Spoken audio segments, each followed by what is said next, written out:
Fondation Ouais, Abbé Pierre.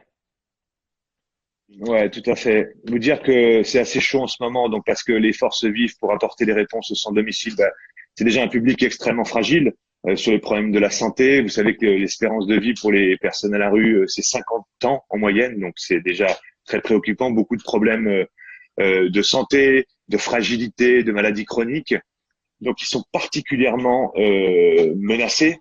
Donc tout le monde est en train de mettre en place les dispositifs pour essayer de répondre au mieux avec les forces vives qui sont encore présentes. Mais il y a des besoins alimentaires, par exemple, qui sont énormes. C'est pour ça qu'on a lancé un appel à dons, parce que si vous voulez, par exemple, une maraude ou une distribution alimentaire qui peut pas fonctionner comme elle fonctionne d'habitude, ça veut dire que les gens, il y a un risque qu'ils peuvent tout simplement pas manger.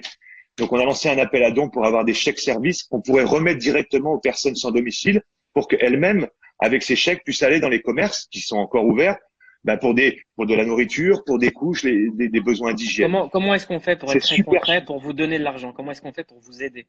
C'est quoi la démarche à suivre? Ben, sur Insta, il y a le bouton don. Autrement, sur le site de la Fondation Abbé Pierre, sur les réseaux, ça tourne beaucoup. Il y a déjà beaucoup de personnes qui ont fait part de leur solidarité. Donc voilà, on va faire une grosse commande de ces tickets services et on va les distribuer dans toute la France aussi avec Emmaüs Solidarité, qui est une association d'hébergement. Et on va essayer d'arroser le plus possible pour pouvoir apporter les besoins de première nécessité. Après, il y a des énormes enjeux. Il faut absolument qu'on réquisitionne le maximum d'hôtels en face, qu'il y a des gens qui sont par 30, 40 dans des squats, par 100 dans des bidonvilles, qui sont à la rue. Et eux-mêmes, il faut qu'ils puissent se reposer, il faut qu'ils puissent se confiner, il faut qu'on puisse les soigner. Donc tout ça, on essaie de le coordonner entre les associations, avec le ministère du Logement.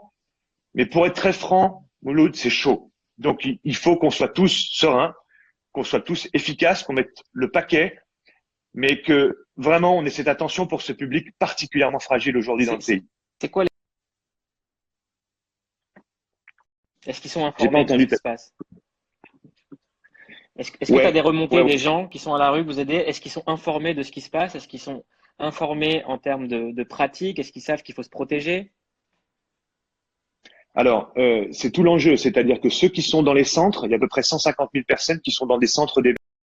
Là, il y a l'accompagnement avec des bénévoles qui leur apprennent les gestes de barrage, de distanciation sociale, et donc il y a la possibilité de les aider au maximum. Donc là, il y a des réductions d'effectifs, de forces vives, mais il y a quand même du monde. La grande des personnes qui sont dans les bidonvilles, qui sont dans la rue, qui sont dans des squats, elles ont déjà des difficultés pour circuler avec les contraintes d'aujourd'hui, et elles n'ont pas forcément les bons gestes. Et tu sais, quand il s'agit de se nourrir, quand il s'agit déjà de survivre, voilà, donc c'est là où il faut absolument qu'on rétablisse tous ces services de ce qu'on appelle de première ligne, d'urgence absolue, en mutualisant toutes nos forces pour aller au-devant des personnes et puis leur apprendre ces gestes. Il y a des endroits où il n'y a même pas de l'eau, il n'y a même pas d'eau disponible parce qu'on est dans un bidonville, parce qu'on est dans un squat. Donc, dans les jours qui viennent, il faut que tous, on se mobilise, et c'est ce qui va se passer, les associations, les pouvoirs publics, pour qu'on apporte de l'eau, pour qu'on apprenne ces gestes de première nécessité. Et puis, il y a ceux qui vont être touchés par le virus. Là, le gouvernement veut mettre en place des centres spécialisés, médicalisés. Ils sont en train de se créer. Il faut que très vite ils sortent de terre pour qu'on puisse orienter ces personnes pour les soigner et éviter la diffusion dans ces centres aux autres personnes. Ça peut être des foyers de contamination très importants. Donc beaucoup d'urgence. On est tous sur le pont. On va avoir besoin de tout le monde. C'est aussi pour ça qu'on lance cet appel à dons à la Fondation Abbé Pierre. Mais voilà, il y a beaucoup d'assos qui sont vraiment Et et font un travail remarquable. il y a les dons, mais il y a aussi, j'imagine, parmi les gens qui nous suivent pendant le clic à la maison, des gens qui veulent vous aider. Comment est-ce que vous avez besoin de bénévoles en plus là? Alors, ce qui se passe, c'est qu'il y a des propositions de bénévoles. Il y a beaucoup de bénévoles qu'en fait qui sont plutôt âgés, donc il faut absolument qu'on les Les protège. protéger, Faut ouais. pas que- Exactement, c'est la première, la première précaution à avoir. Simplement, il y a beaucoup de personnes qui nous disent qu'elles voudraient pouvoir donner un coup de main, ce qui est génial. C'est un super signal de notre pays.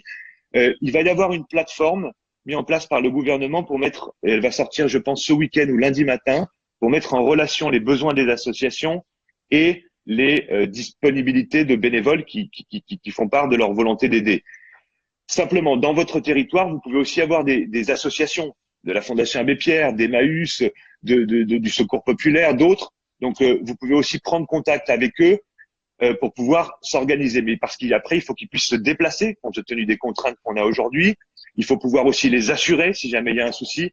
Bref, il va y avoir aussi des besoins de masques, de gel hydroalcoolique. Voilà, donc tout ça est un peu en train de s'organiser parce que il faut pas paniquer. C'est très urgent. Il faut faire feu de tout bois tout de suite, mais il faut aussi s'organiser. C'est fondamental pour qu'on utilise au mieux toutes les forces qu'on va avoir à notre disposition. On le sait, la rue, c'est quelque chose qui isole extrêmement. La plupart des gens qui sont dehors sont déjà très, très isolés. Est-ce que maintenant que même le contact est interdit, qu'on ne peut pas approcher quelqu'un à plus d'un mètre, il y a quand même des gestes de solidarité qui se passent où les gens sont vraiment dans un état catastrophique? Si tu veux, le problème, c'est que par exemple, une partie des personnes sans domicile, sans abri, c'est-à-dire qui sont même pas en hébergement, vivent pour certaines en faisant la Manche. La Manche aujourd'hui, ça marche plus. Il n'y a plus personne. Donc, si la question qui se pose pour quelqu'un qui va croiser quelqu'un en difficulté, il faut déjà vérifier s'il n'y a pas des problèmes de santé ou s'il n'a pas l'air bien. Dans ce cas-là, il faut appeler vraiment le SAMU pour avoir. Mais si on veut aider directement, autrement que par le bénévolat ou le don qu'on a déjà évoqué ensemble, là, ça peut être de donner un ticket resto parce que là, la personne, elle pourra aller acheter ce dont elle a besoin. S'il y a des endroits dans certaines villes, il y a plus la distribution alimentaire, il n'y a plus rien. Il y a des gens qui ont peur de ne pas pouvoir manger aujourd'hui. Donc, il y a une urgence. Donc, il faut qu'on s'organise, mais ça peut être un signal de ce type-là qui peut être fait. Quand on est, par exemple, quand on va dans les centres d'hébergement, est-ce qu'il y a des précautions de sécurité et d'hygiène qui sont prises? Oui, évidemment, il y a des consignes qui sont données dans les centres de toutes les associations d'hébergement, dans les accueils de jour, dans tous les lieux. Donc, parfois, l'espace n'est pas adapté pour. Donc, il y a encore des lieux, à Paris, à Marseille aujourd'hui, où il y a 100 personnes qui sont ensemble. Donc, il y a des lieux où on peut créer du confinement. Donc, l'idée que nous travaillons avec le gouvernement, c'est que s'il y a des personnes qui sont malades, c'est de pouvoir les emmener dans des centres spécialisés qui vont se développer, qui commencent à sortir de terre depuis aujourd'hui à Paris, dans quelques villes, et qui vont se développer dans les jours à venir. Et donc, on a, par contre, les gestes. Oui, bien sûr, tous les travailleurs sociaux qui sont dans les centres ont appris ces gestes-là. On a un manque, vous l'avez entendu, mais c'est vrai aussi pour les policiers, c'est vrai aussi pour les pompiers. C'est les masques, c'est les masques, c'est les masques. Donc, on dit au gouvernement qu'il faut vraiment les débloquer rapidement. On sait que c'est compliqué, mais ça facilite pas la tâche aujourd'hui de tous ces acteurs que je remercie du fond du cœur d'être mobilisés, mais qui évidemment aimeraient pouvoir avoir ces masques. Dernière question, en tant que porte-parole de la Fondation Abbé Pierre, on entend tout le monde dire restez chez vous. Ils peuvent rester où les gens qui n'ont pas de chez eux? C'est tout le paradoxe. C'est tout le paradoxe. Restez chez vous, mais quand on n'a pas de chez soi, c'est quoi? Chez moi. C'est pour ça que nous demandons la mobilisation de toutes les chambres d'hôtel qui sont disponibles aujourd'hui parce que le tourisme ne marche plus. Toutes les chambres d'hôtel, tous les lieux de vacances, tous les lieux qui sont aujourd'hui inutilisés pour qu'on puisse proposer une chambre à chacun pour se reposer, pour se confiner, pour se soigner. Il n'y a pas de chez soi quand on est sans abri. Donc il nous faut collectivement faire un effort considérable pour que dans les jours qui viennent, nous soyons capables d'apporter une solution à chacun. En tout cas, on est extrêmement solidaires de vous, la Fondation Abbé Pierre. Vous n'hésitez pas, on est avec vous tous les jours. Je vous invite, tous les gens qui regardent le clic à la maison, allez sur l'Instagram, sur les comptes de la Fondation Abbé Pierre. Il y a un bouton don. Ça prend 5 minutes et ça peut sauver littéralement une vie. Voilà. Merci beaucoup. Et on est ensemble. Merci Mouloud, merci à À- tous. Force, Solidaires, force à vous. bon courage.